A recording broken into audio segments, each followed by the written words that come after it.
From translation, TLB the Living Bible this 144 day of the year. Today we are reading passages, Nehemiah 1-3, Nehemiah chapter 1, verses 1 to 11. These are the memoirs of Nehemiah son of Hakaliah. In late autumn, in the month of Kislev, in the 20th year of King Artaxerxes' reign, I was at the fortress city of Shushan. Hanani, one of my brothers, came from Judah with some other men, and I asked them about the Jews who had returned from captivity and about how things were going in Jerusalem.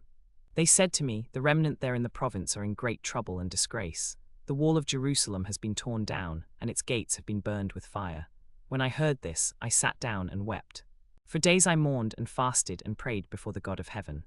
Then I said, "O Lord, God of heaven, the great and awesome God who keeps his covenant of unfailing love with those who love him and obey his commands, please listen to my prayer. Look down and see me praying day and night for your people Israel. I confess that we have sinned against you. Yes, even my own family and I have sinned. We have acted very wickedly toward you. We have not obeyed the commands, decrees, and regulations you gave us through your servant Moses. Please remember the instruction you gave your servant Moses, saying, 'If you are unfaithful, I will scatter you among the nations.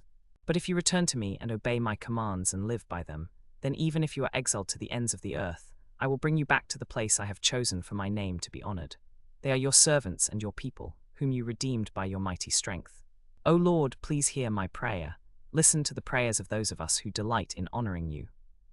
Please grant me success today by making the king favorable to me. Put it into his heart to be kind to me. I was the king's cupbearer at the time." Nehemiah chapter 2, verses 1 to 20. The following spring, in the month of Nisan, during the 20th year of King Artaxerxes' reign, I was serving the wine.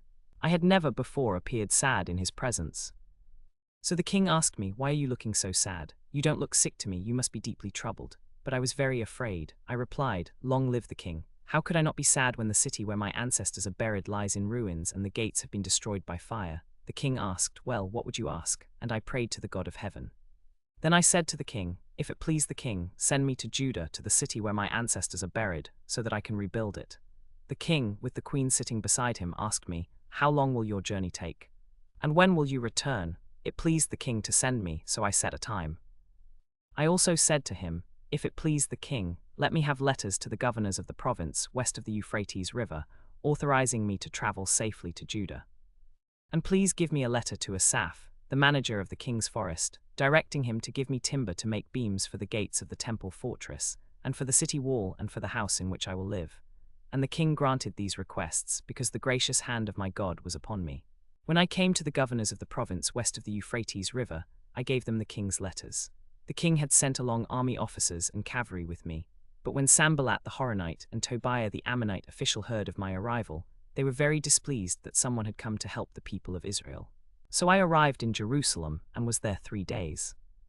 Then I went out at night, taking only a few men with me. I didn't tell anyone what my God had put in my heart to do for Jerusalem. I went out through the valley gate that night and rode toward the Jackal Well and the Dung Gate, and I examined the walls of Jerusalem that had been broken down and its gates that had been destroyed by fire. Then I went on to the fountain gate and the king's pool, but my donkey could not get through because the area was too congested. So I went up the valley by night, examining the wall. Finally, I returned by way of the valley gate, and so ended my inspection during the night. But all the time I was explaining my mission to the people, I did not say why the gracious hand of my God had been upon me. The officials did not know where I had gone or what I was doing, because I had not yet said anything to the priests, the leaders, the officials, or anyone else in the administration. I said to them, "You know very well what trouble we are in. Jerusalem lies in ruins, and its gates have been destroyed by fire. Come, let's rebuild the wall of Jerusalem, and we will no longer be in disgrace."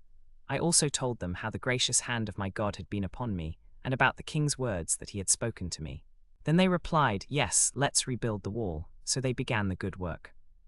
But when Sanballat the Horonite, Tobiah the Ammonite official, and Geshem the Arab heard of our plan, they mocked us and laughed at us. "What are you doing?" they asked. "Are you rebelling against the king?" I answered them by saying, "The God of heaven will help us succeed. We, his servants, will start rebuilding this wall, but you will have no share, legal right, or historic claim in Jerusalem."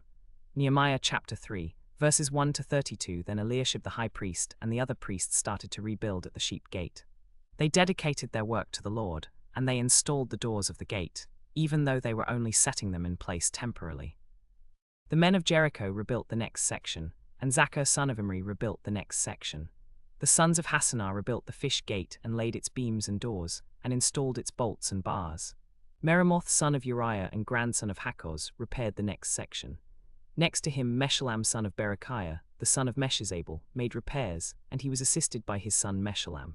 The men of Tekoa rebuilt the next section, but their nobles refused to put their shoulders to the work under their supervisors. The Joiada son of Pesa and Meshullam son of Besodiah repaired the old gate. They laid its beams and installed its doors and bolts and bars. Next to them, Melasha from Jibon and Jadon from Meremoth repaired the next section. They were assisted by men from Jibon and Mizpah, the governor of the province west of the Euphrates River. Uzziel son of Harhiah, a goldsmith, repaired the next section. Next to him Hananiah, a silversmith, repaired the following section. Then Raphiah son of Hur, the leader of half the district of Jerusalem, repaired the next section. Next to him Jediah son of Harumaph repaired the section across from his own house. Next to him was Hattush son of Hashabnehi. Malchijah, one of the goldsmiths, repaired the next section as far as the house of the temple servants and the merchants, and he was assisted by the men from the district of Beit Zur. The repairs next to them were made by Shallum son of Halohesh, the leader of the half-district of Jerusalem, assisted by his daughters. The valley gate was repaired by Hanan and the residents of Zano. They rebuilt it and installed its doors, bolts, and bars. They also repaired 1,500 feet of the wall, as far as the Dung Gate. The Dung Gate was repaired by Malchijah son of Rechab, the leader of the district of Beit Hakkerem. He rebuilt it and installed its doors, bolts, and bars. The Fountain Gate was repaired by Shallun son of Kol-Hoseh, the leader of the district of Mizpah. He rebuilt it, roofed it, installed its doors, bolts, and bars, and repaired the wall of the pool of Siloam near the king's garden. He also rebuilt the wall as far as the stairs that descend from the city of David. Beyond him, Nehemiah son of Azbuk, the leader of half the district of Beit Zur, made repairs up to a point opposite the tombs of David, as far as the artificial pool and the house of the heroes. Next to him, the Levites repaired under the supervision of Rehum son of Bani. Next to him, Hashabiah, the leader of half the district of Keilah, made repairs. Next to him, Bani son of Henadad repaired the next section, with the help of the men from the district of Keilah. Next to them, Ezra son of Jeshua, the leader of Mizpah, repaired another section, opposite the armory, going up to the angle of the wall. Next to him, Baruch son of Zabbai repaired the next section, from the angle to the entrance of the house of Eliashib the high priest. Next to him, Meremoth son of Uriah, grandson of Hakkoz, repaired another section, from the entrance of Eliashib's house to the end of Eliashib's house. The repairs next to him were made by the priests from the surrounding region. Next to them, Benjamin and Hashub repaired the section in front of the house of the governor.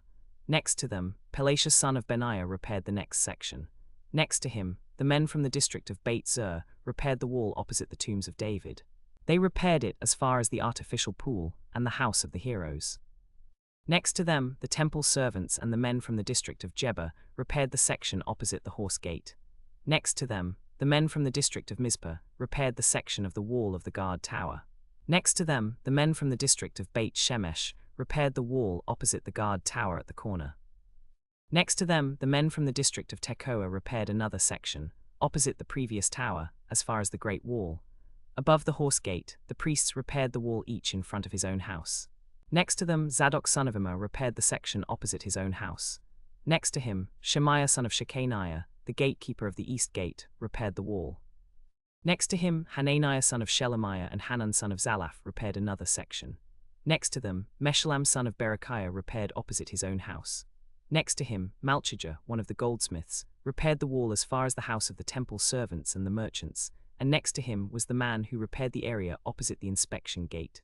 The repairs next to him were made by the men from the district of Ophel. The repairs were supervised by the officials of the province of Judah, from the area of the Tower of the Ovens to the broad wall.